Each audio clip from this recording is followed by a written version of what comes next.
Bom dia, um bom domingo para todos, nesse domingo tão maravilhoso, ensolarado. Alguém me mandou uma pergunta sobre o esperar e não a esperança, que a esperança foi a última vez nós falamos, mas o esperar. E por que tantos problemas? Bom, eu tenho aqui um texto para nós podermos fazer uma reflexão, o texto de Jesus da transfiguração, no capítulo 17 de Mateus e também no capítulo 9 de Marcos. Nós temos uma passagem aqui. E nós sabemos que é interessante porque Jesus tinha uma multidão que o seguia, tinha diversos discípulos, e depois nós temos ali mais afunilando, nós temos 120 discípulos, depois nós temos 72 discípulos, depois nós temos 12 discípulos, e depois nós temos 3 discípulos mais chegados, que era João, Tiago e Pedro. E desses aí tinha um que era mais chegado, que era João. Então foi afunilando, e Jesus tinha só esses 3 aí, que são as 3 pessoas que eles chamam para subir num monte, onde vai haver a transfiguração. É interessante que no versículo 2 do capítulo 17 de Mateus, fala que e foi transfigurado diante deles. Deles quem? Dos 3 que estavam com ele, o Pedro, o João e o Tiago. E o seu rosto resplandecia como o sol, e as suas vestes tornaram-se brancas como a luz. E aí o texto continua dizendo que aparecem 2 personagens, que seriam Moisés e Elias, ali no que está sendo relatado aqui pelo escritor. Aí no versículo 4, o Pedro vai dizer o seguinte: Senhor, bom é estarmos aqui, né? Se o Senhor quiser, o Senhor faça, vamos fazer aqui 3 tendas. Uma para Moisés, outra para Elias e um para o Senhor aqui, no caso aqui. Tá? Isso é Pedro falando porque ele não sabia nem o que falar.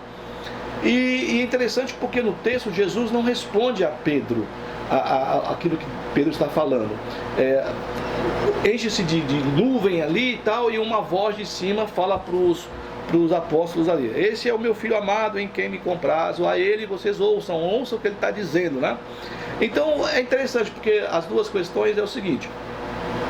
A primeira questão é que muitas vezes Deus não vai, ou Jesus, naquilo que você acredita, vai responder às suas perguntas, às suas palavras, aos seus questionamentos. Nós sabemos que no texto de Jó, nós temos ali Jó pelo menos mais de 12 vezes Jó perguntando por quê. Por que ele estava passando aquela situação e não era respondido para ele. Deus não respondeu a Jó as suas indagações. Jesus tinha esse grupo de pessoas, ele leva, e ali está interessante porque o que Pedro está falando, que estava muito bom de ficar ali, porque eles estavam vendo ali a glória de Jesus, né? Eles estavam vendo a manifestação da transfiguração da glória de Jesus. Mesmo assim, eles não entendendo o que aquilo era. Eles parece-nos que percebem pelo texto bíblico Elias e Moisés, porque a gente não vê ninguém dizendo: isso aqui é Elias, isso aqui é Moisés, né? Então é uma suposição lá, Elias e Moisés que está ali. E é bom. Vamos fazer uma tenda aqui para nós, né? Fazer uma tenda para o Senhor, uma tenda para Moisés, uma tenda para Elias e uma tenda para nós 3, que aqui está muito bom, porque nós estamos protegidos aqui e estamos aqui abarcados pelos seus braços de amor e a segurança aqui, então vamos ficar por aqui. Mas nós sabemos, infelizmente, que a vida do ser humano, de todos nós, não é fácil. Nós temos dias que nós estamos bem, dias que nós estamos ruins. Eu gosto de falar, inclusive falei com um amigo meu ontem, de que nós estamos que nem assim, né? Eu gosto de falar o Morro da Urca e o Pão de Açúcar, que eles são assim. Então um dia nós estamos lá em cima do Pão de Açúcar, outro dia nós estamos lá embaixo no Morro da Urca, né? Essa oscilação dos nossos humores, da nossa vida, das situações que nós passamos. E muitas vezes nós buscamos em algumas coisas, você pode buscar em Deus, buscar numa pessoa, num familiar, num amigo, e você não tem resposta para aquilo. E aí vem a questão da espera, mas a gente espera e a espera nunca alcança, né? O que acontece isso? Dentro do relato bíblico, nós temos diversos personagens que têm promessas, e são promessas específicas, são promessas dentro do texto da narrativa bíblica, de que Deus fala com eles, né? Nós temos promessas de Deus que fala com Abraão, promessas de Deus que fala com Davi, promessa de Deus que fala com o povo de Israel, promessa de Deus que fala com José, e nós temos diversas situações dessa magnitude, né, de promessa. Só que teve um tempo que eles tiveram que passar. E é interessante porque tem a ideia de Pedro de ficar naquele bem gostoso, né, no seu lugar seguro ali, lugar de aconchego, né, naquilo que nós achamos, não vou sair daqui que está muito bom, né, então eu quero ficar aqui. E no decorrer da vida não é assim. Muitas vezes nós somos até expulsos dos lugares que nós gostamos. Eu gosto de falar que todos nós temos um trauma. E a pessoa que diz que não tem trauma, eu levo a pessoa a perceber de que ela, muitas vezes, nós sabemos que existem crianças que estão para nascer e que tem que sair ali com aqueles ferros, forceps, né? Tirar a criança daquele lugar de aconchego, ela não quer sair dali. Ou por problemas na gestação, né? De estar invertido, alguma coisa assim, ou porque não quer sair. Então tem que tirar a ferros, né? E mesmo que não seja os ferros, a gravidez e a nascença da criança é uma coisa brutal, né? Muita força, muita dor da mulher, e para poder trazer alguém ao mundo. Então todos nós temos um trauma porque nós estamos no lugar aconchegados, como Pedro, Tiago e João. Vamos ficar por aqui, está muito bom. Eu estou ali no útero, no líquido ali, preservado, quentinho, gostoso, recebendo o alimento e tal, e eu não quero sair, né? Porque quando eu saio daquilo ali, eu vou ter que enfrentar o mundo, e o mundo é complicado, o mundo é mau, né? O mundo, apesar do mundo que Deus fez, que é o mundo que nós vivemos, é maravilhoso, mas o mundo que eu digo é essa questão que nós já estudamos, da questão do homem e da maldade humana. Então nós vamos enfrentar. Então é bom ficar aqui com Jesus aqui, é bom ficar na barriga da mãe, mas não é isso. Nós temos que sair, nós somos expulsos e nós temos que sair daquele lugar. E nós muitas vezes não entendemos por que não acontecem as coisas, né? E a voz diz: olha, esse é meu filho, vocês têm que ouvir o que ele está falando. E Jesus vai ensinar para os apóstolos, para os seus discípulos, aquilo que ele aprendeu com o Pai, que são coisas boas e promessas que ele teve, mas que não aconteceram rapidamente. Levou anos para acontecer algumas promessas. Ainda nós estamos aqui 2000 e tantos anos depois, e muitas coisas que ele falou ainda não aconteceu. Volto a dizer, se é que você acredita naquilo que nós estamos falando da palavra de Deus.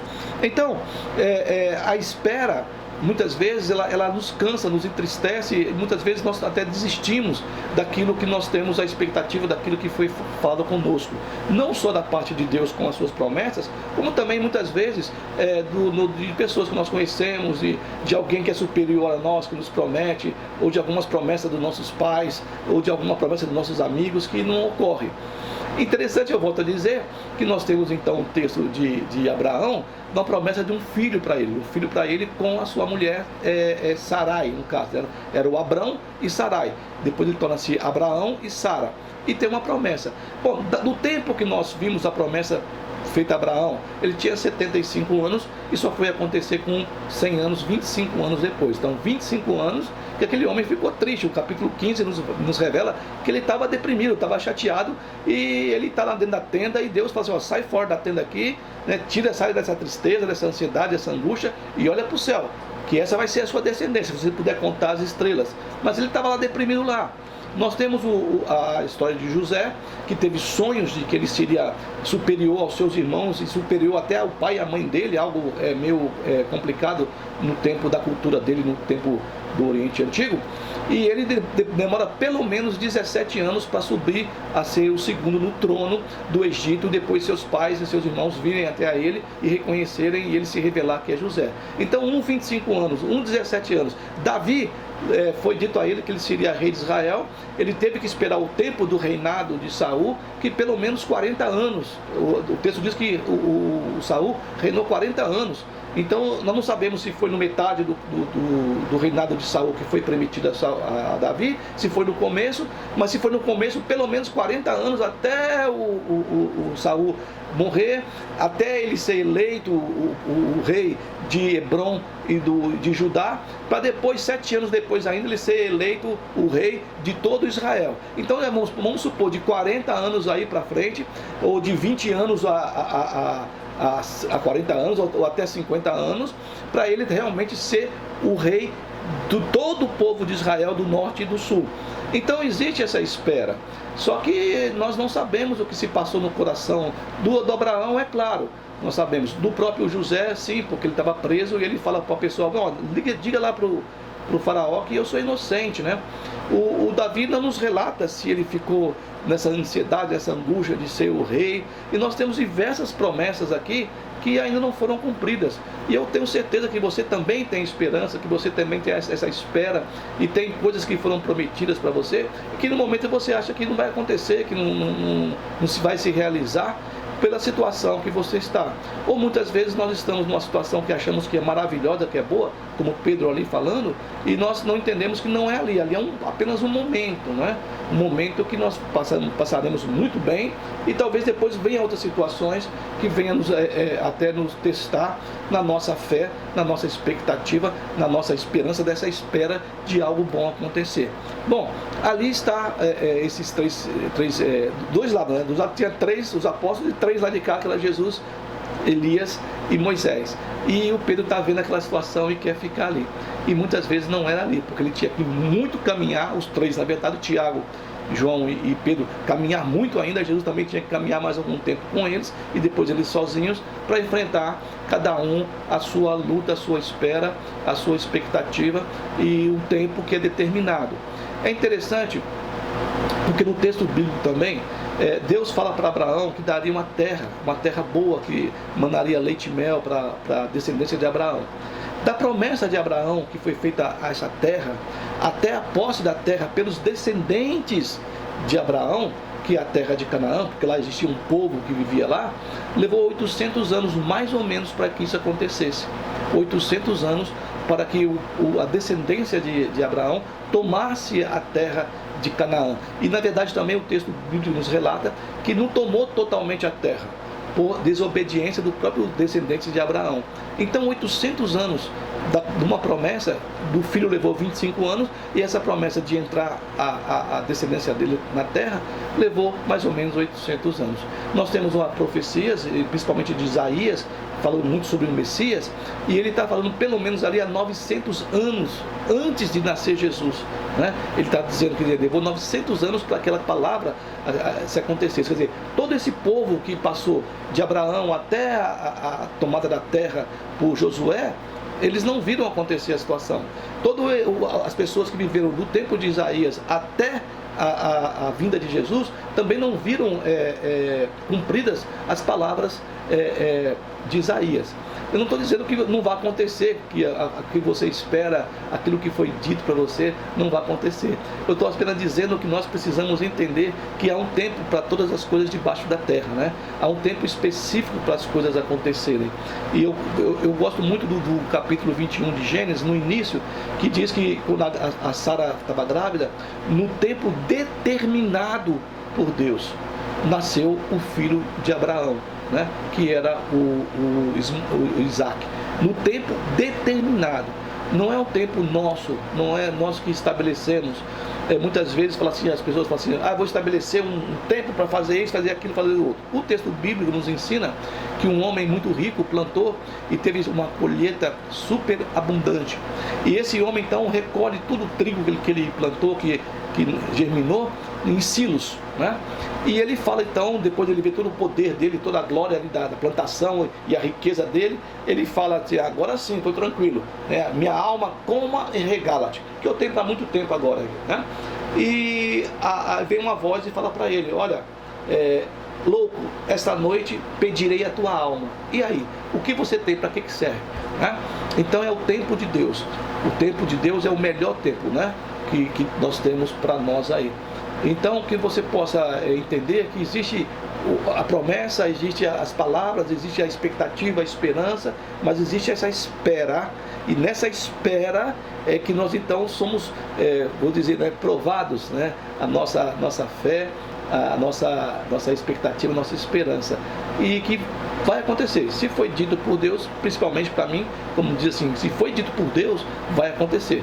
Não tem o tempo, né? Infelizmente para nós o tempo é muito rápido, mas para Deus não há tempo. Para Ele o ontem, o hoje, o amanhã é tudo uma coisa, e Ele sabe o momento certo, né? Então muitas vezes nós vamos dizer: tá muito bom aqui, vamos ficar aqui, vamos montar uma tenda aqui e tal, e muitas vezes não é isso. Eles tiveram que descer do monte e logo de cara enfrentar uma situação ali embaixo terrível contra os religiosos. Então que a sua expectativa, a sua esperança naquilo que você tem no seu coração, no seu sonho, no seu pensamento, no seu desejo, seja fundamentado na direção de Deus na sua vida, e que você possa esperar, e quando vier vai ser uma grande alegria. Que você e a sua família tenham um bom domingo, seja abençoado, e uma semana que se inicia, mais uma semana que se inicia a partir de amanhã, também seja abençoado. Que Deus abençoe a todos e tenham uma alegria muito grande nesse domingo. Um abraço.